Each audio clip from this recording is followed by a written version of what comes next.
Hello, everyone. Welcome back to Cartoon Time Machine, where today we are doing a retrospective, if you can call it something for a show that is currently happening, a retrospective. We're going to be talking about SpongeBob today, the past, the present, not so much probably the future, but we'll see where our conversation leads us. Katie and I have always been. Oh, I should probably introduce us. If you haven't seen the show before, I'm Scarlett. I'm Katie. And we're the two people who are going to be talking to you about cartoons today.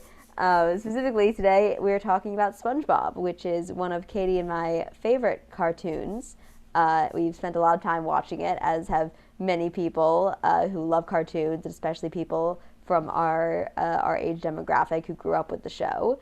So we have a lot to say about the one of our favorite cartoons. Katie, do you have any opening thoughts on what SpongeBob has meant to you and why you think it's such a force in the cartoon landscape? Ooh, so many things to say. I mean, it's a non-offensive show to most people, which is step one of being allowed to watch it as a child. Step two for me to watch it so much is I have a younger sibling, so since SpongeBob has longevity, I've seen so many episodes of SpongeBob. See, it's fun. It's funny you mentioned about it being inoffensive because for me, a big draw was that SpongeBob. I feel like was kind of the very edge of what I would be, allowed to watch and what my parents would consider, good television for me, because I think it hid a lot of edginess and violence and inappropriateness behind the veneer of very bright colors and very goofy dialogue. But I think a lot of what has attracted me over the years and other people and certainly the memes that have come out of it are the areas where they were able to to push the envelope of what a kids show could do, and especially in terms of the humor, which I think is a lot more sophisticated than people give it credit for. And it's a little bit stupid and a little bit even verging on vulgar at times. But I think it always managed to temper that, and it never got into the territory of shows like South Park or Family Guy that were coming out around the similar times. That really were cynical and mean spirited. SpongeBob, no matter how offensive it got in terms of it's potty talk, or it's moments of violence. I'm thinking of the episode where you have the live action man in the gorilla costume just beating the crap out of our three main characters, which is so much more brutal than I think a lot of us really were aware of at the time, because it was just so funny and absurd. I mean, that's the thing. SpongeBob did such a good job at hiding its most adult moments in such a veneer of absurdity that I think it was impossible to call them out on it. I mean, I think if all the characters had been live action, that scene for instance, or if all of them had been cartoon, it wouldn't have felt nearly as visceral as it was. But because they were able to add that level of absurdity, I think they were able to get away with so much more. You're telling me that being ripped in half by a gorilla is violent? So violent, and of course, we needn't talk about Squidward's couch, which I Oh. think, yes, I think that is the reaction that Katie just had. I think is the reaction every one of you at home just had, thinking of the memory of the first time you saw Squidward's couch land on his foot.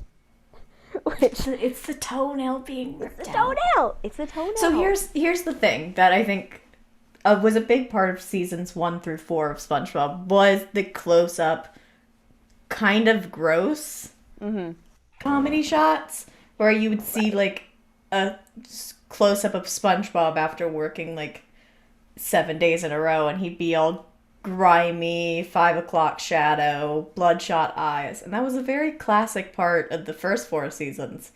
And then the later seasons, they went a little too far. I think that's the key, because SpongeBob by no means invented the close-up gross-out shot. I think we have to give props where props are due to Ren and Stimpy for that. But I never liked Ren and Stimpy because I felt they went too far. And that's also sort of like you said, Kate. It's when I sort of stopped watching SpongeBob is in those later seasons when I think they went a little heavier on that. I'm a little bit of a squeamish person, so I as a kid you want to see moments like that are sort of they're out of your comfort zone, but push that too far and you do end up alienating people like me who don't want to see super super close gross out shots. Again, Squidward's couch, that toenail. Ooh. Yeah, seasons 4 through like 8 and 9 are not hot for SpongeBob. Yeah, I want to say season 5 would have been roughly around when I would stop because that would be like 2005 ish. I think so. Yeah, so I think that was probably I was 7 or 8 years old. I think that was about the time when I was certainly no longer seeking out SpongeBob. I was not at the point where I was trying to watch every new episode. And I think a lot of us, maybe, certainly me, I think a lot of us hit a period, it was maybe, toward our late elementary school years, certainly early middle school, where it was really no longer cool to like SpongeBob. I think that we hit a point where we felt almost ashamed of how much we still enjoyed it. And I'm glad that with internet culture, we've now reached a point of just communal appreciation for our love of SpongeBob just as a generation. Because I think there was something of being embarrassed with something that seemed so juvenile, but when you reflect on it, it there was definitely the overall sense that it was a very juvenile show. You see that a lot, the bright colors, the character designs. You could almost, if you didn't know what it was, you saw the character designs, you could think it was a preschool show. But I think people are now sort of starting to appreciate like I said, the sophistication of the humor in SpongeBob is really something that was always there that I think now is finally getting a lot of the appreciation it deserved. Yeah, seasons 1 and 2 especially, but also like 3 through 4 and parts of 5 are very well written shows. Oh, And you can absolutely. see that reflected in how the ratings of each season differ dramatically. Was there like a serious dip after Oh, the there first there is year? a big dip. So Oh, tell us season all about it. 2 is the highest rated season. What are some Getting. episodes from like season 2? So that would have like Band Geeks, Secret Box. I need to remember more because seasons 1 Was and that 2 Bubble blur Buddy? together. I think Bubble Buddy might be season 2, like episode 2. Nice. I mean, those are. Um, Those are sort of indisputably the classic episodes. I think Band Geeks is very high in the lexicon for SpongeBob fans. We could see it in, I think, a few, was it last year or 2 years ago with that Super Bowl performance? Everyone was convinced that there was going to be a SpongeBob cameo, and everyone lost their collective minds, and then it didn't happen, and everyone lost their minds all over again. Um, but yeah, Bubble Buddy, Bubble Buddy was what Dying for season 2. Pie. Oh, again, what a violent concept for an episode. Like, the concept of dying for pie is that SpongeBob has essentially taken poison. I mean, it's an exploding pie. So, again, you add that level of absurdity to that, an adult audience isn't immediately saying, wait a minute, this is not okay for my children to see. But imagine if the content of the episode was just childlike character has ingested a deadly toxin that will kill them by the end of the day, and their best friend is not telling them and is trying to make the most of their final day on Earth. My God, is that a violent, depressing, adult fear concept to make your children's show around? But that added level of absurdity of an exploding pie makes it so you're never you feel the emotion of the scene, but you're never depressed because let's face it, by this point we'd all seen SpongeBob, exploded, ripped apart, smushed. I don't think any of us really thought that, even if the pie did explode, which of course it didn't, if it did explode in him, I don't know if we had a sense that it would kill him. We've seen Yeah, this he guy really came eat back from a piles of his lot. own hands, okay? Like, No, we hadn't seen that yet. we had it was No, that Ask one's Me from Slasher later. later. Yeah, Graveyard Shift is episode 36. Oh, but that is still second season? Second season, but later second season.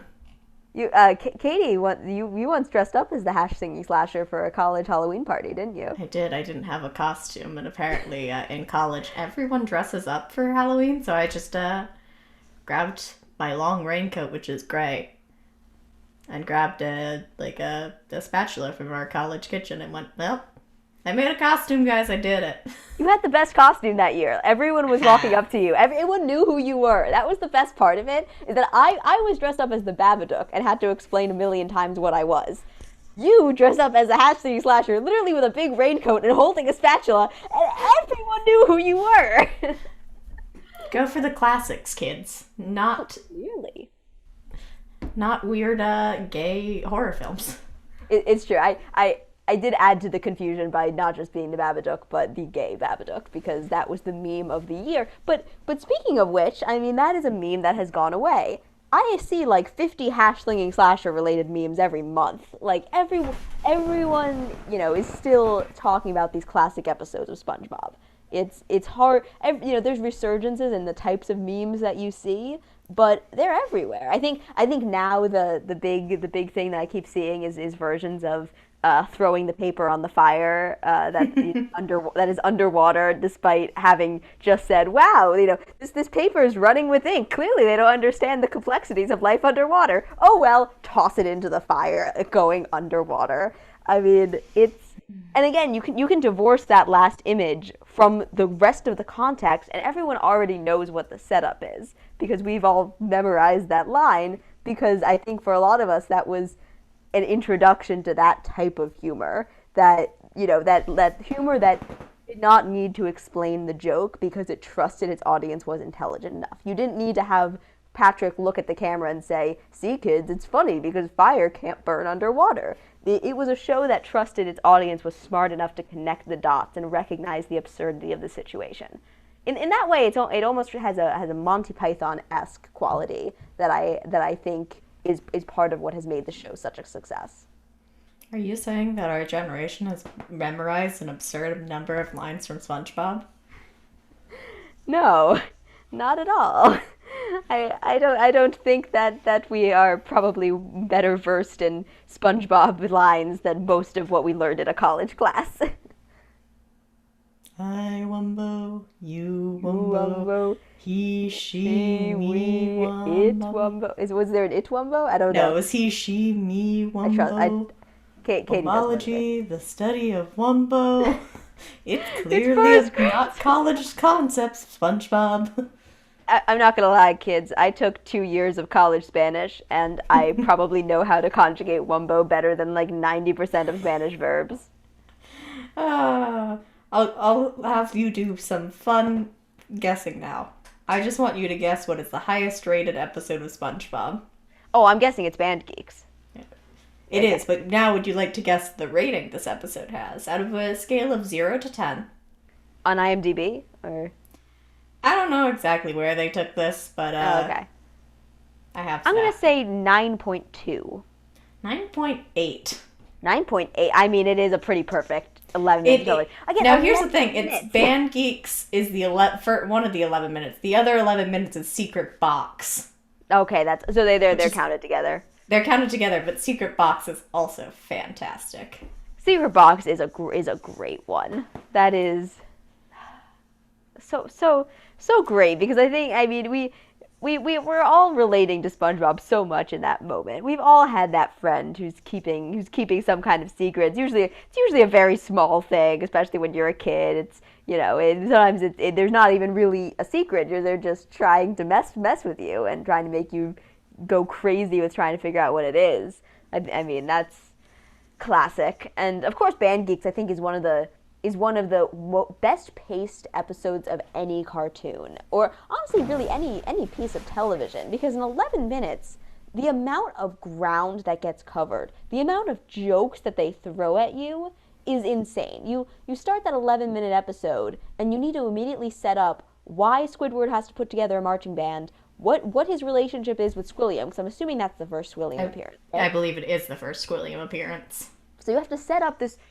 a rivalry that we have never seen before, know that it affects Squidward enough that he has to form this marching band, and then get to the point where you have a marching band performing at a live-action Super Bowl, write a song, a pretty damn good song. I don't think that song. I think that song was just by the writers, right? I don't think that was an existing song, was it? I mean, it's pretty generic. If it's a real song, I can't imagine it would have been that successful. Katie's being our research guru. Keep talking. I'll double check.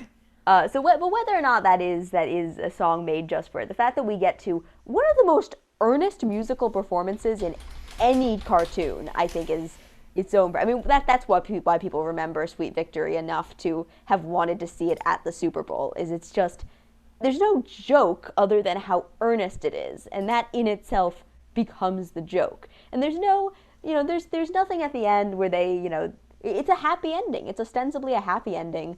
Squidward doesn't have a moment where, there's some random slapstick violence. It's just a good moment for Squidward, which he doesn't get that many of. And I think, Band Geeks is almost certainly my favorite episode of the series. I think it's a lot of people's favorite. I think underrated joke in that episode is when they're doing the flag twirling and the guys twirl really, really fast and fly up in the air and are killed, and then pieces of them float down, and one guy with the trombone or the trumpet starts playing taps. Oh, yeah. Where did that come from? Who knows? It was not written for Band Geeks. Oh, it was not? It's an existing song? It was written far before SpongeBob existed. It was recorded in 1996 was the first time it was recorded. Well, it's band. Give credit where credit is due. So it was Bob Kulick and David Glenn Isley. All right, I do not know who that is, but that doesn't mean they're not famous, because Bob did studio work with Kiss, Motorhead, Lou Reed, other people. I don't know. It sounds like a Kiss song. It's got that vibe. I think, especially with the costuming and the pyrotechnics they end up using in that performance. Either way, whether they had to write the song or not, the performance is iconic. No, the remembering of the song is not necessarily right. The Patrick on the drums, just, you can image this whole episode. You can imagine pretty clearly. Yeah, all of you at home listening to this, you are imagining Band Geeks in your brain. Of course, we'd be remiss not to mention the best line. Go for it. Is mayonnaise an instrument? No, Patrick. Mayonnaise is not an instrument. Horseradish is not an instrument either. I think the underappreciated joke of that segment is one either when Squidward gets shot by the drum people blowing on their things. I was like, I wish some of those would have hit me. Basically. But I think it's when Sandy beats up Patrick and he walks back in, stuck in a trombone. You just see him, you hear the little, he peeks his head on.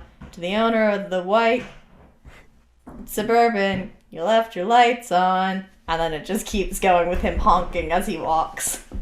I think what's so great about this episode is that there's such a wide range of cartoon humor that all works so well together that I think it could have been much more disjointed. I think this is true of the series as a whole, is that the different types of humor that they try end up blending together so nicely, and it never feels like any of these jokes are outside the SpongeBob universe, because any kind of joke could exist in the SpongeBob universe. Yeah, you could have really meta jokes. You could have absurdist humor. You could have Looney Tunes style slapstick violence, which is what that was, or you could have dark jokes like Squidward literally wishing for death. There was no limit to what they could do. Like when Squidward lays his head on the cash register, hands the bat over and says, "Just go again. Hit me as hard as you can," basically. I don't know. I feel like season 2 has the best range of comedy because you have Band Geek, Secret Box, the inner machinations of my mind are an enigma. But also Shanghai. Just spilling over. Shanghai? Which is where Shanghai is where they first meet the Flying Dutchman. They're on his boat. Yes. You have the perfume department, Squidward falling through absurd drawings. I have been falling for 30 minutes. That wasn't the joke. I'm pointing out that the joke in Ragnarok absolutely owes everything to that joke in SpongeBob. I don't know if it was. I have no way of knowing if Taika Waititi stole that joke, and I'm sure he didn't. But it is the same energy. It is our brains were absolutely prepped for that kind of humor by that scene with Squidward falling. I love it. Also, I would like to point out the perfume department is just such a great, I think, understanding of the audience, because I think every child has felt that way walking through that section of the department store. And I don't necessarily know. As an adult, it definitely bothers me less, but I am more keenly aware of it because as a child, seeing that episode and thinking of the perfume department, it absolutely still comes to mind. But I think adults are either a lot more desensitized to it, or they just are accepting of it. Whereas SpongeBob, I think, did a really good job for the level of sophistication and adult humor they had. I think they never forgot what it was like to be a kid. And I think the perfume department's a really good example of a thing that is clearly more universal to children than it is to adults, and makes that joke work so much better. Indeed. Also, you're good, we'll bump out the scratches later, which I say every time I'm helping someone back up. Every time. Me. I use that joke too often. You do. You probably do. Not just if a car's involved. Like, it could be one of us moving something around in an apartment, just like carrying a box. Oh yeah, it can be used like crazy. What are some of your other, just not necessarily season 2 or anything? What are some of your other favorite SpongeBob jokes, just overall? Pioneers used to ride these babies for miles. Yes. Oh my god. The entire Krusty Krab pizza episode, I think, is another one that is just has become so iconic for people who love SpongeBob, or just people our age in general. Is that also season 2? Do you know? No, that's season 1. You can tell you can remember it's season 1 because I can picture how it looks perfectly in my head. It has the season 2 is when they stopped doing complete cell animation and started going digital. So season 1, if SpongeBob, looks very different than every other season. Yeah, it's a little. And Krusty Krab Pizza has that rougher, not as bright and bubbly colors, which I loved and I miss still. Because the problem with modern SpongeBob, and you can see people have made linear graphs of how it's gone. Characters have changed so much from these organic, differing shapes to very perfect, computer modeled. Yeah. No, you don't have the problems between episodes where the animators forgot how many holes SpongeBob has and just kind of drew him different each time. I feel like I remember narrowed his eyes of episodes. He was really wide, kind of lumpy looking. Yeah, like he has less curves now. His eyes have moved. His nose has changed. His teeth have gotten farther apart. He's definitely a brighter yellow because he used to be almost green. There'd be like an almost greenish yellow vibe to him. The Suds episode. Definitely got that greenish yellow. Oh yeah, I mean that's the extreme of it. Was that also season 1? I feel like that's an uncomfortable design that feels like a season 1 thing. Don't touch me, I'm sterile. Another good one. I have to admit, so I recently I tested positive for COVID. I'm fine. I had no symptoms. I was isolating, and I had the "Don't touch me, I'm sterile" line in my head the entire time. I just kept thinking of that. That was absolutely the meme of 2020 that has not yet come. Other ones I love. May I take your hat, sir? May I take your hat, sir? That episode is underrated. It has a lot of good things going. Yeah. That's because you also have the SpongeBob brain. Where you just have him running around. Again, we're figments of this imagination to represent this concept. Again, what a complicated joke that a child absolutely still gets the gist of, and an adult finds so much funnier. So good. I want to see that in. I took some psych classes in college where they were talking about like the homunculus theory of being picturing yourself as a smaller human inside your brain, and I swear to God I have no way of proving this, but I'm pretty sure the entire class of 2020 sitting in that room, intro to psych, was all thinking of that scene in SpongeBob. I'm And the ones who sure. weren't thinking that were thinking of Inside Out, which, is newer but Um, less fun. I'll do one more normal one, and then I can give us some of the adult humor that has now passed. There's Squidward when he's in the new Krusty Krab outfits because Pearl has taken over the Krusty Krab for a day. The little things, the K's on their head fall into his eye, and he just goes, rage, fury, humiliation. And there's one word I'm forgetting. Oh no. Oh no. Oh, rage, fury, irritation, humiliation. Aww. I mean, there are also jokes in SpongeBob that give it rewatch value, is where I was going next. Such as the seahorse episode. I love his seahorse. Why am I forgetting? Oh yeah, what the hell's his name? Her name? Her name. Right. That becomes important later. Because she has a coin slot. Yep. I never got that as a kid. I didn't get that the joke. coin slot. I did Mystery. not get mystery. Oh right, because it meant the fantasy of SpongeBob, long flowing locks, playing a harp as he rides on the back of Mystery. Can we all agree that before the showrunners made it official, we all knew SpongeBob was queer? Can we just get that out of here? I mean, maybe one day we'll do a full. We knew that because of SpongeBob. the clam episode. Clam. Yeah, okay. SpongeBob has absolutely shown much more interest in men than he ever has in women. Has he ever shown real interest in a woman? I feel like there's been one or two episodes where he has a so crush on Sandy. Season 1, when he first meets Sandy, the I need it episode, it's very clear that SpongeBob has a crush on Sandy. I don't know. But that's the only one where it's super, clear that he has a crush on Sandy, I think. And even in that one, I sort of always got it more of a sense of this is a cool, SpongeBob sees her as a cool, sophisticated person who he wants to make a good impression on. I think that's for the better of the show. I think most shows try to give the protagonist a love interest, and there's nothing wrong with that. I think a lot of great shows come from giving protagonists love interest, but I admire that SpongeBob really never did. There was really never a long-term will he won't he with someone else.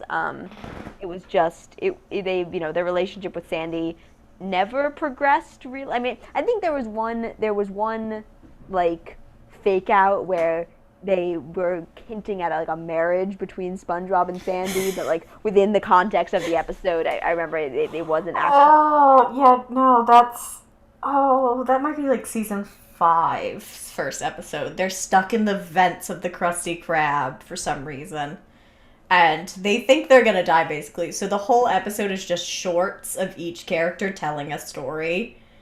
And SpongeBob's is the time he married Sandy. It's just a play that no one liked. It's funny. I remember seeing the ads for that, and I think the ads made it really seem like it was going to happen. And I think, 2005 sounds about right, or 2006, whenever that aired, because that would have been roughly around the time when I'm too cool for SpongeBob, and that getting married. SpongeBob shouldn't get married. I mean, to be fair, Nickelodeon always heavily advertised SpongeBob, which I think is, a huge bump to its popularity why it's still going strong. And I think a lot of the reason why people, especially people who liked other shows that were on at the time, especially I remember I was a big part of the Avatar fandom at the time, and there was a healthy hatred of SpongeBob for no other reason than it was the golden child of Nickelodeon. And people who liked shows like Avatar. Later, I was also in the Penguins of Madagascar fandom, and there was also a lot of hate within that fandom towards SpongeBob. I didn't want to go into it, but I was a big name fan over in the Penguins of Madagascar fandom. Stay tuned for episode 10, where I make Scarlett talk about her Penguins of Madagascar stuff. I will never go into enough detail that you'll find my old stuff. However, I will say one of the first major things I did once I realized I had power as a big name fan was I kind of started a minor fandom war between the fan pop Penguins of Madagascar people and the fan pop SpongeBob people, who were much more numerous but were also way less intense. The For some reason, the fandom of Penguins of Madagascar in, I want to say, 2010, 2011, were really freaking intense. Like, that fandom got toxic so fast. That's kind of why I had to leave. For a relatively short-lived, kind of innocuous series, it got intense.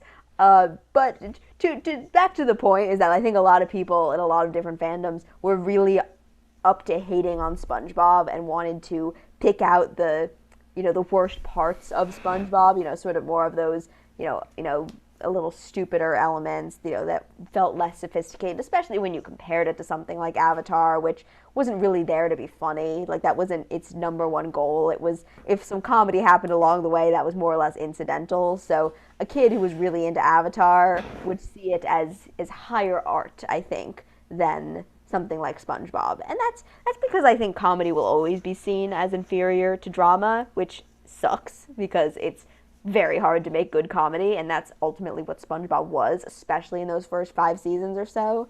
I mean, it was brilliant comedy, and that's why it's still being recognized today. I feel like we cannot do an episode on SpongeBob, though, without talking about how being the golden child of Nickelodeon, along with Fairly Odd Parents, caused some problems. Oh, so, you mean it didn't stay perfect forever? You mean there's a reason why people only really talk about the first 5 seasons? Do tell. So, as everyone I'm sure watching this knows, seasons 1 through 4, I think actually, were supposed to be the only seasons of SpongeBob. It was supposed to be 4 seasons and the first movie. And that was it. That's where Hillenburg wanted it to end. And he left after the movie. And that is very apparent. Season 5 is okay. Any highlights of season 5 that I might be forgetting? What are some episodes, and I'll look it up too. I didn't prepare enough, even though this is the first time I would say I've actually prepped for one of our episodes. You're not prepared for every stupid thing that I'm going to be sending to you? Wow. Not at all.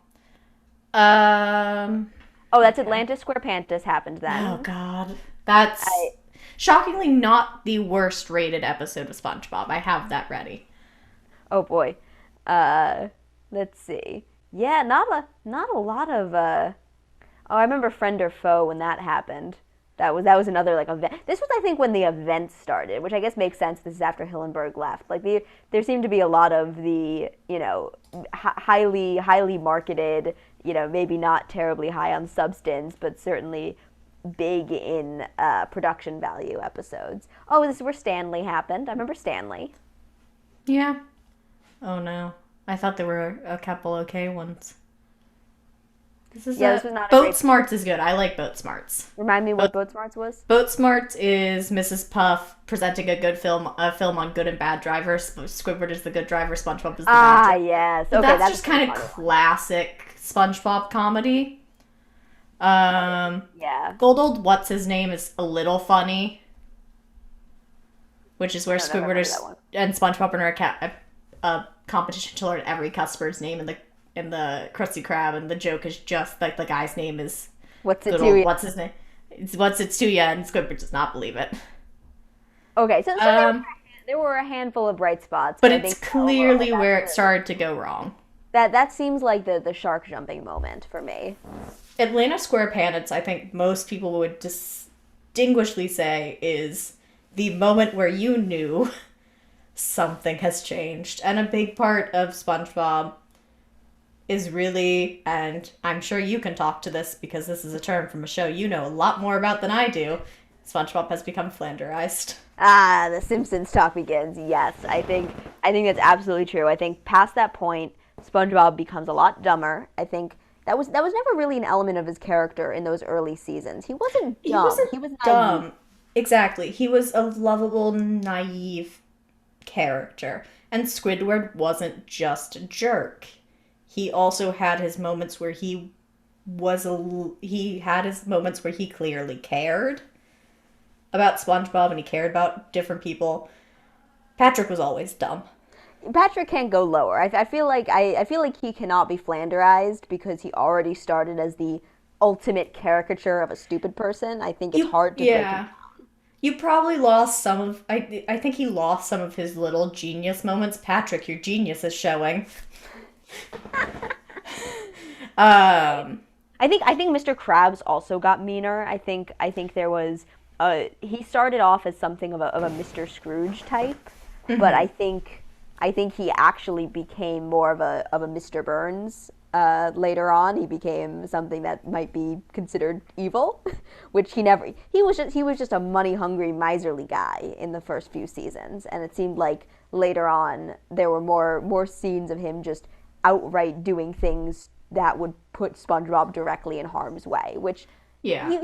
he did not do in the earlier seasons. You could tell there was an almost father-son bond between SpongeBob in those early seasons. Yeah, that's what I was going to say is in the first few seasons, Mr. Krabs is more of a father figure to SpongeBob, and I think SpongeBob still in the later seasons views him as a father figure, but he is just a horrible person in the later seasons, very outrightly, of like mistreating SpongeBob, putting him in harm's way, doing nothing for him. So there was a lot of, and this also goes along with what we were saying earlier of how the characters changed. They became very much drawn to fit their aspects a little bit more.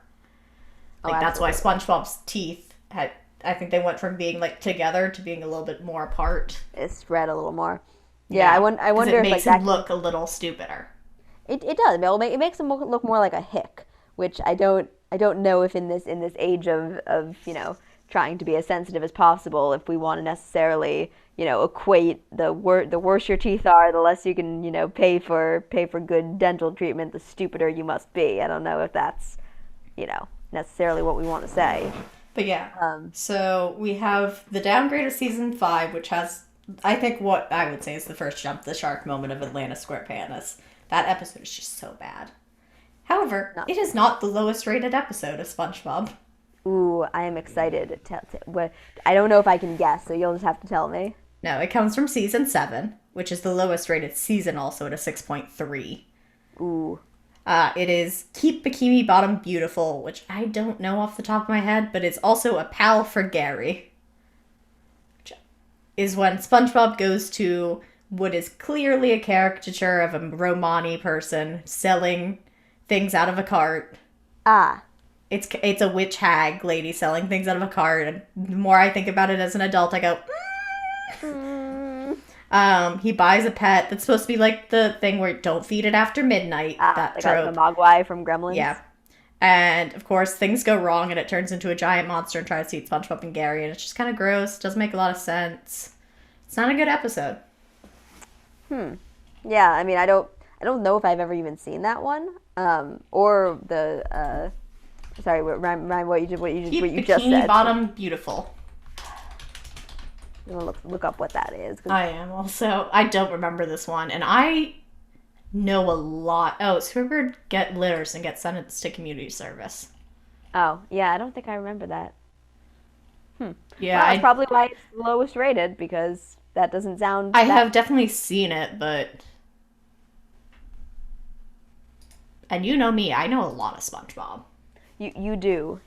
I mean, that strikes me as something that could be a classic SpongeBob episode. I mean, I think a lot of them start out with premises like that, just very, very basic, mundane circumstances that SpongeBob does a great job in those early days of turning into something incredible. I mean, I think Krusty Krab Pizza is a great example of that. It is just, we are delivering a pizza. Like, that is the premise. SpongeBob and Squidward go to deliver a pizza. What can go wrong?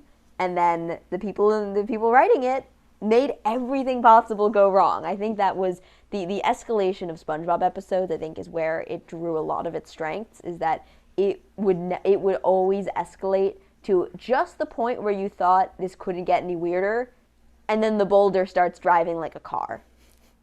And then you're done. and it does a good job. It doesn't try to go further than that. It goes just past the point of your incredulity, right over that edge, and then stops. I think that's the key. Because otherwise, I think we would have all, just gotten sick of it and gotten sick of seeing it get to that level. But SpongeBob always kept us guessing because we never quite knew when we would hit that point. Or similarly, the Alaskan bullworm. You don't totally know when you're there until you have defeated the Alaskan bullworm. And the whole town has been pushed right into its path.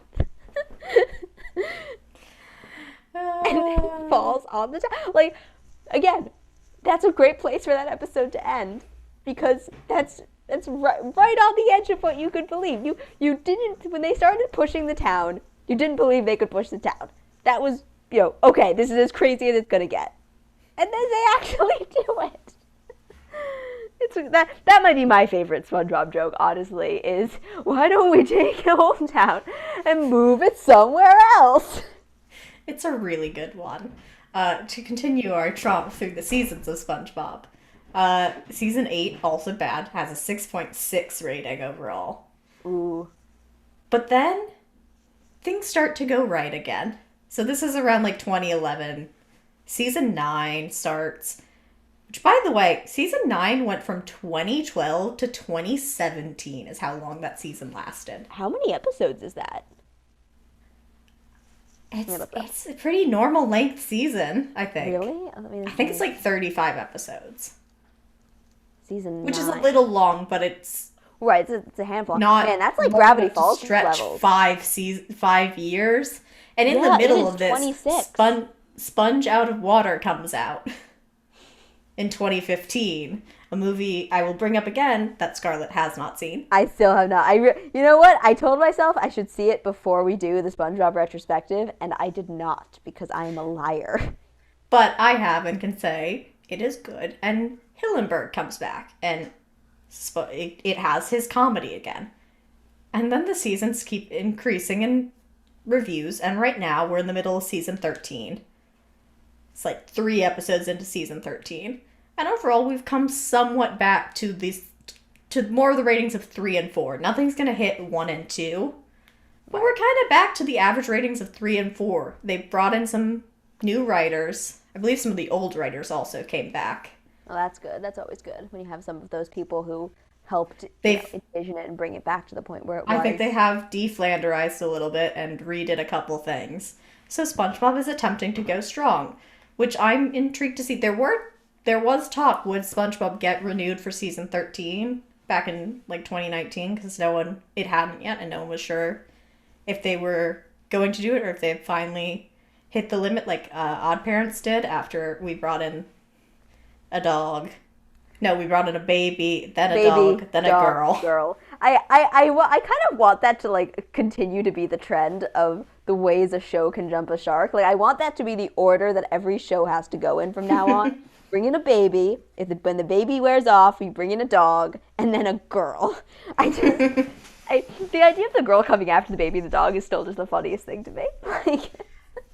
And also we have the new movie coming out, which we won't get to see as Americans, or if you're Canadian or Chinese, you don't get to see until 2021. But the rest of the world has it. Wait, really? Yeah, it came out back in September for everyone else, but we gotta wait.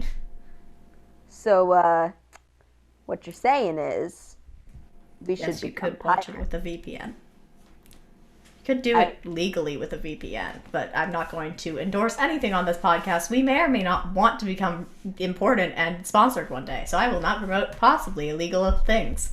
I'm just saying, I'm not saying we should steal anything. I'm suggesting we just become like the Flying Dutchman and be pirates. I'm not saying what. But if you're wondering, it has a 77% rating on Rotten Tomatoes right now. How does that compare to the other SpongeBob? SpongeBob Movie 1 was 68% from the reviewers, 78% from the audience. Whoa. The first SpongeBob movie is only at a 68 on Rotten Tomatoes? Yeah, 68% from the critics, 78% from audience.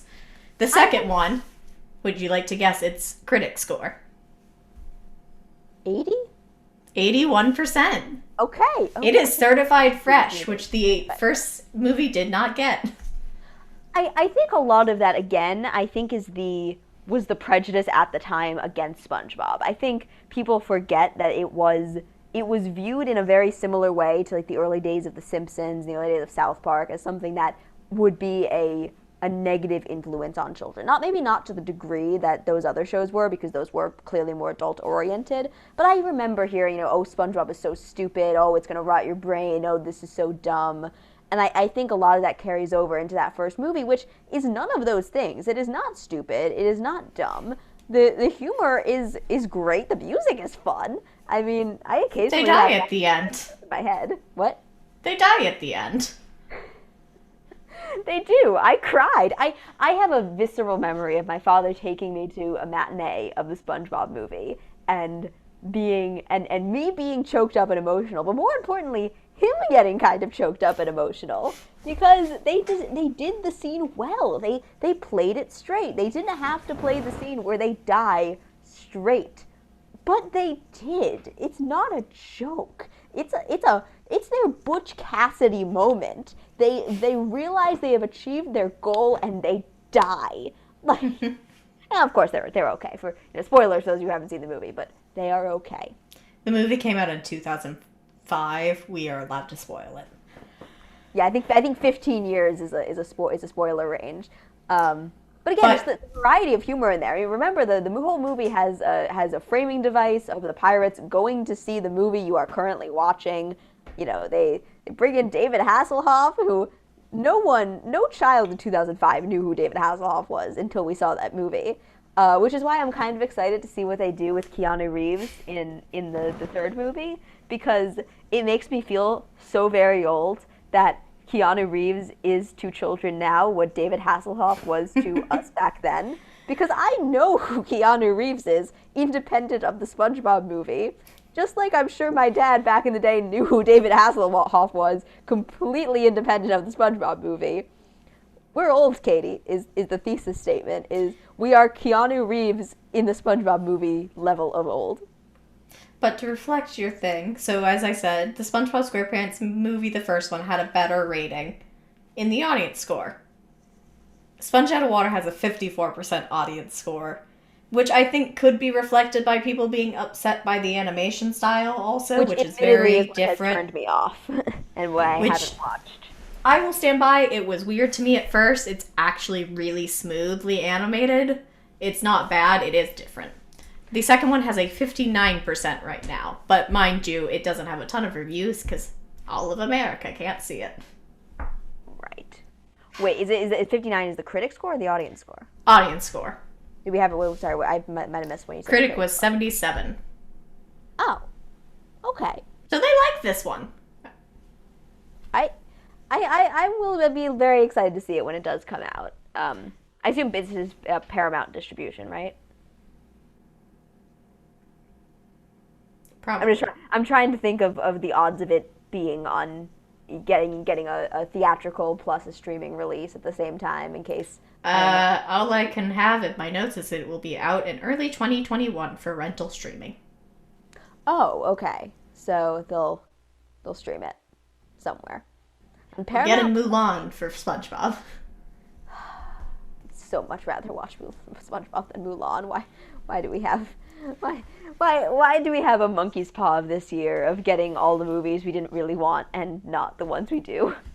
But I feel like the only way to end this episode, unless you have any major things, let's speculate on how long will SpongeBob survive. We're in season 13, guaranteed to have 13 seasons. It has had 268 episodes so far. I think SpongeBob has sort of become to Nickelodeon what The Simpsons has always been to Fox. It's not, it is way past its prime, but no one wants to be the person to end something that has sort of become synonymous with the network. I mean, Nickelodeon owes so much of its continued popularity to SpongeBob, and I think it still does bring in, certainly not the numbers it used to, but it definitely brings in that popularity. Recurring seasons gives more opportunities for continuing merchandising because they can justify that. It's a lot harder for a studio to justify continuing creating merch for a show that is off the air. And I'm sure most of the show's profits at this point come from SpongeBob toys, which I imagine are still incredibly popular among kids, even if the kids are mostly watching reruns at this point. I don't know how much children actually enjoy these new seasons, or if they more prefer to watch the reruns, which whenever I tune into Nickelodeon, I much more frequently see old episodes rerunning than the new ones. I see well mostly I see a lot of season 5, very little of season 7 and 8, of course, but still enough of that. And I think some of 9, but it's really... But you don't see 1 through 4 as much as you'd think. Right. I mean, I whenever I scroll through, it's maybe like a 50-50 shot that I'll see a name that I recognize. But the fact that, they are still even rerunning those early seasons, because like I was saying, I really only saw 1 through 4. So the fact that 50% of the time I feel like I recognize the episode means that there is a frequency there. It's probably not, as much as you and I would like. It's not like we can always turn on Nickelodeon and see an episode of SpongeBob that we recognize, but they're there. Whoever's programming at Nickelodeon knows that kids today still want to see those older episodes. They can look past the shoddier animation and just embrace the level of comedy that's there. So to answer the question, I don't know how long SpongeBob will keep going. I think my guess is the death knell will be a full turn to streaming, or just to focus more on streaming for a distribution strategy for Nickelodeon, which I think is probably only a few years away. I think at that point, when an old episode has as much value as a new episode, and the promise of a new episode isn't really drawing more subscribers, I think they'll probably at that point realize that it doesn't make financial sense to keep the series going. When, I would subscribe to a Nickelodeon-based streaming service just to have the access to those SpongeBob episodes I think currently many of them are on Prime, but not all of them. Seasons 1 through 5 are the only ones available if you don't want to pay money. And by that I mean, you're already paying it, if you're a student, $50 for Prime, probably. And if you're an adult, $100 for Prime. Because adulthood. Who buys Amazon Prime Video for Amazon Prime Video? You're going all in for Amazon Prime. Exactly. I buy too much stuff on Amazon, so this is our plea to Nickelodeon and Viacom. Please give us a service where we can see all seasons of SpongeBob so I can better understand the new season and the young kids' humor. Exactly. I mean, just in general, I think like a Nickelodeon Plus would be, it might not hit the popularity of Disney Plus, but I think, if the price point is right, if it's like $4.99, I think a lot of people in our generation will go, not just for SpongeBob, but for all of our favorite classic Nickelodeon shows, especially if they can wrest Avatar away from Netflix. Yeah. I mean, imagine that. But we're off topic now. This was our SpongeBob retrospective. Katie, do you have any final thoughts on SpongeBob and its popularity over the years? Good show. Good show. Also, we did it, Scarlett. We saved the podcast. Yay. We didn't alienate anyone this episode. For those taking notes at home, first time, I think. I think I alienated whoever I was going to alienate back when I was a Penguins of Madagascar big name fan.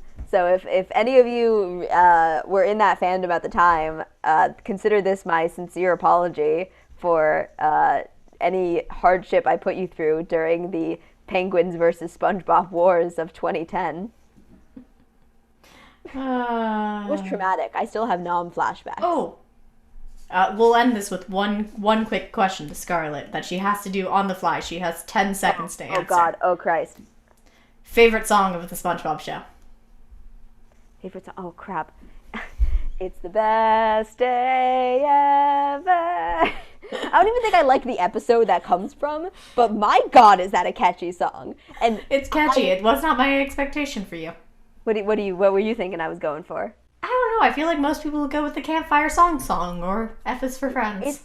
It's those I think are too mainstream for me. I gotta say. I think everyone knows those songs, but I think more specifically they are for very specific circumstances. So if I'm around a campfire, absolutely singing Campfire song. F is for Friends, even more limited times that you're specifically going to want to use it. I think of Best Day Ever every time I'm having a mildly good day. Hey, now it's the Christmas creep, so you can do the very first Christmas SpongeBob song, which I will be playing for Christmas.